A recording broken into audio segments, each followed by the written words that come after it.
Bonjour, voici donc aujourd'hui la recette du fameux pâté aux prunes angevin. Pour cela, il nous faut 500 g de farine, 250 g de beurre coupé en dés, 125 g de sucre, à peu près 100 g d'eau et un œuf. J'utilise du beurre salé, donc je ne rajoute pas de sel. Dans le cas contraire, évidemment, on rajoute une pincée de sel. Normalement, dans une pâte comme celle-ci, on met soit de l'eau, soit un œuf. Dans la recette traditionnelle du pâté aux prunes, on met les deux. Alors faisons comme d'habitude. Il s'agit ensuite de tout mélanger pour obtenir une boule de pâte. On peut bien sûr faire cet exercice au batteur électrique. On ne bat pas très longtemps car la pâte va devenir élastique et ça n'est pas nécessaire.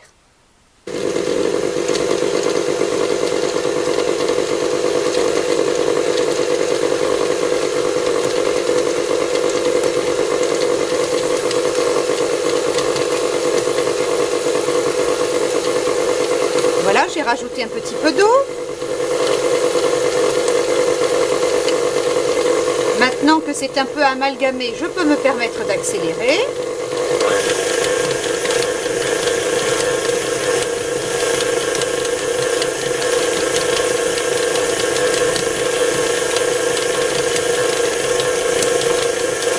Allez, on rajoute l'eau qui reste.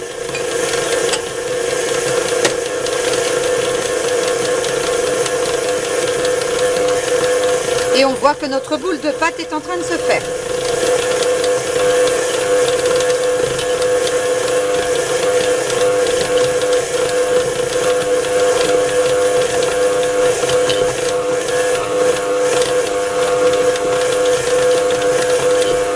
Comme on peut le constater, tout se détache allègrement du bol du robot. On va récupérer un petit peu ce qui est au fond, en pétrissant un peu.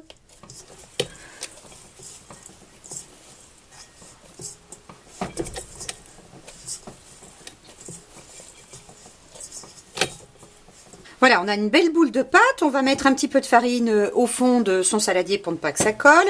Et vous voyez que c'est une pâte qui laisse des empreintes quand on appuie dessus. C'est comme ça que c'est bon. Donc on va la laisser une petite heure dans notre petit saladier en mettant bien un peu de farine pour ne pas que ça colle. Voilà. Hop. Et on la laisse dans un endroit frais. On peut la mettre au réfrigérateur si l'on veut. Donc pendant ce temps-là, on va s'occuper de nos petites prunes. Vous voyez, j'ai préparé tout le matériel dont je vais avoir besoin. Donc une plaque à four avec un papier sulfurisé ou alors un petit peu de graissé avec un petit peu de beurre.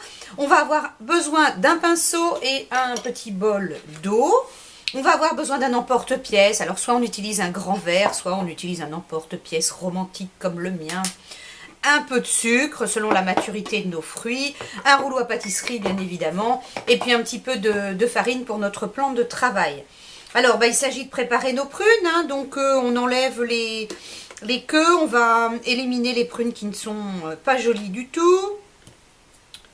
Voilà, quand il y en a des moches, on les enlève. Alors ce qu'il nous faut c'est des prunes entières, donc il ne s'agit pas d'enlever les noyaux.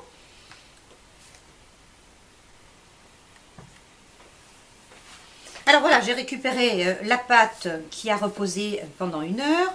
Et puis, je vais en prendre 2 tiers pour pouvoir faire la baisse d'en dessous. Et je vais garder un tiers pour celle du dessus. Voilà. Alors, vous voyez, on farine bien son plan de travail.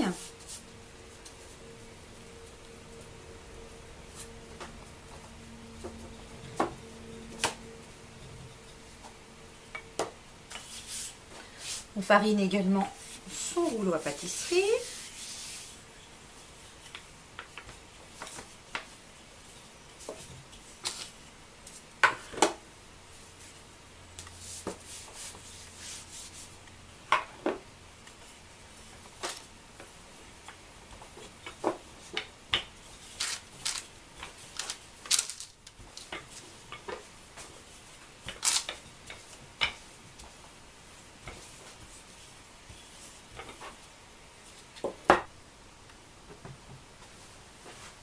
qu'on a glissé sa pâte sur la plaque, on va pouvoir la garnir. Du sucre.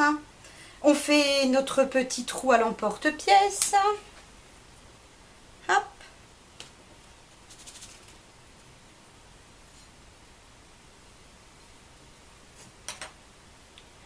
Et puis, on va aller mettre notre pâte sur l'autre. Voilà. On récupère le tout. Voilà, on s'assure que ça recouvre bien l'ensemble. Voilà, voilà. Alors, je vais garder, ou je vais enlever plutôt l'excédent de pâte.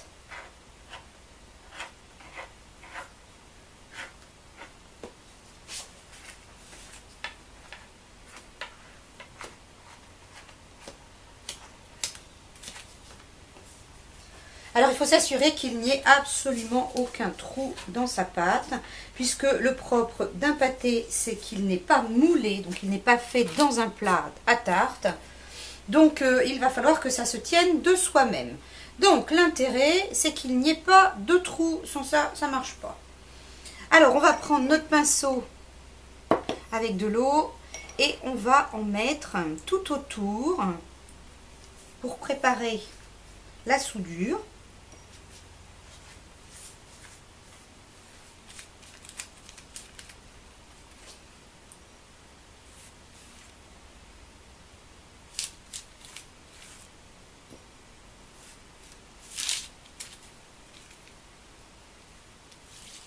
Voilà.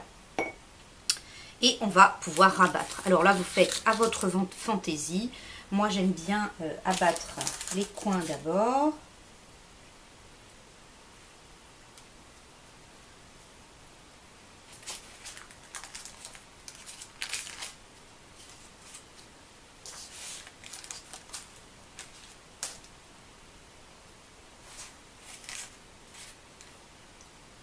Voilà.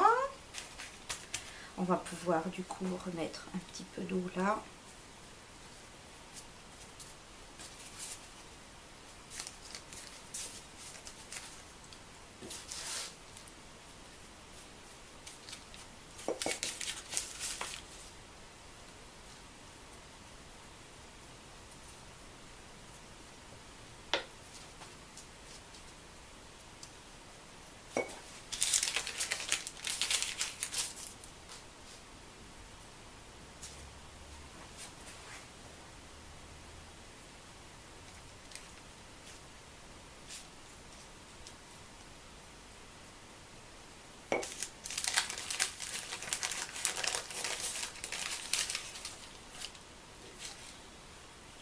Voilà.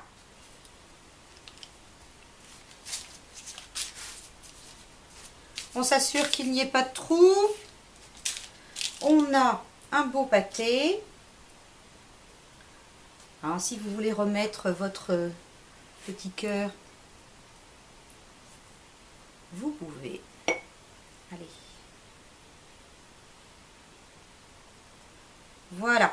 Et là, il est prêt pour être enfourné. Donc, tout à l'heure, avant de commencer, j'avais allumé le four à 200 degrés. On va pouvoir y laisser le pâté aux prunes pour une demi-heure. Et on revient dans une demi-heure pour faire le reste qui est drôlement important.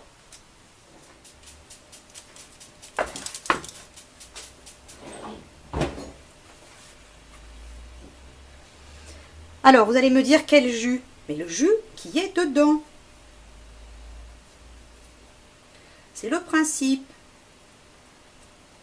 C'est pas encore très cuit.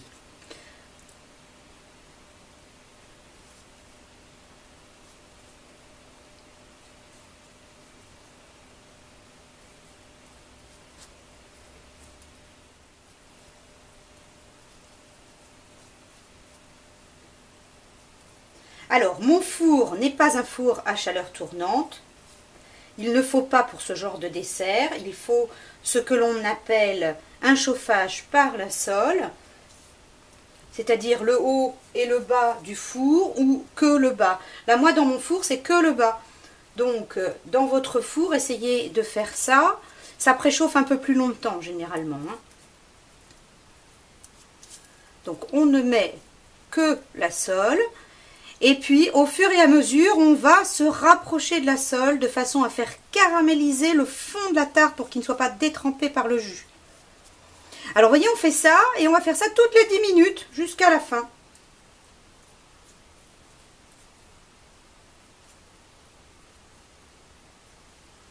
Hop, je le remets dans le four et je mets la minuterie et dans 10 minutes, on recommence.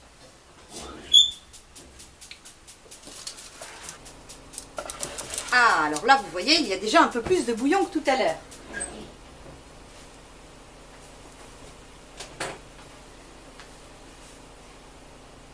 On reprend son pinceau et on en remet une couche.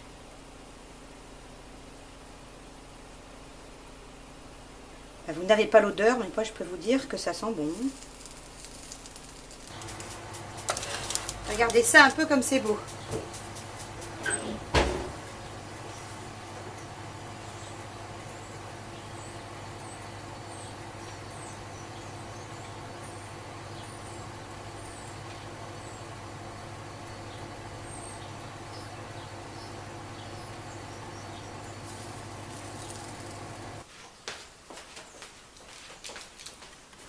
Voilà, le pâté aux prunes angevines est terminé.